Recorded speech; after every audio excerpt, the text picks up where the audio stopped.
আসসালামু আলাইকুম। ব্রাহ্মণবাড়িয়া জেলার তাবলিগের বিশিষ্ট দায়ী হাজী ইয়াকুব তালুকদার গতকাল রাত ইন্তেকাল করেছেন। আজ বাদ জোহর বিভিন্ন গুণীজন এবং উলামায়ে কেরামের অংশগ্রহণের মাধ্যমে জানাজার পর ওনাকে দাফন করা হয়েছে। উনি ছিলেন আখাউড়া থানার ব্রাহ্মণবাড়িয়া জেলার আমোদাবাদ গ্রাম নিবাসী। আলহামদুলিল্লাহ, উনি উলামায়ে কেরামকে অনেক মহাব্বত করতেন এবং সবসময় মাদ্রাসার সাথে সম্পর্ক রাখার চেষ্টা করতেন। আলহামদুলিল্লাহ, উনি হকের পক্ষে বাতিলের বিরুদ্ধে সবসময় আন্দোলনে সোচ্চার থাকার চেষ্টা করেছেন।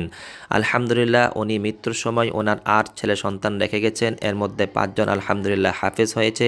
আল্লাহ তাআলা সকলকে দিনের জন্য কবুল করুক, আমিন, এবং ওনাকে জান্নাতের সুউচ্চ মাকাম দান করুক, আমিন। 3 দিন আগে ওনার সাথে আমার অনেকক্ষণ কথা হয়েছে। ওনার 8টা সন্তান, 8টা ছেলে।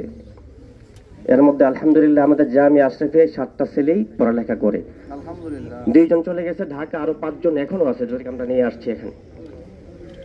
এত ত্যাগ ইসলামের জন্য আমি ব্রাহ্মণবাড়িয়া জেলাতে অন্য কোনো মানুষকে আমি আর দেখিনি। ব্রাহ্মণবাড়িয়া জেলা মার্কাজকে উনি পরিষ্কার করেছেন, এটা অনেকে সাক্ষী আছেন। আল্লাহ পাক ওনাকে কবুল করেন। ওনার 8টা সন্তানকে ওমর ইবনে আব্দুল আজিজের সন্তানদের মতো কবুল করেন। যারা আমরা ওনার পরিবারের লোকজন আছে তাদের কাছে অনুরোধ, ওনার সন্তানদের দিকে খেয়াল রাখবেন। আমরা আমাদের সাধ্য অনুযায়ী ওনাদের সন্তানদের পড়ালেখার সর্বোচ্চ শিখরে নেওয়ার জন্য আমরা ইনশাআল্লাহ সবসময় চেষ্টা করব। আল্লাহ পাক ওনার কবরের ঘাটি থেকে নিয়ে জান্নাতে ঢোকা পর্যন্ত সব জায়গায় আল্লাহ পাক ওনাকে সহজ করে দেন। ওয়া মা তাওফীক ইল্লা বিল্লাহ।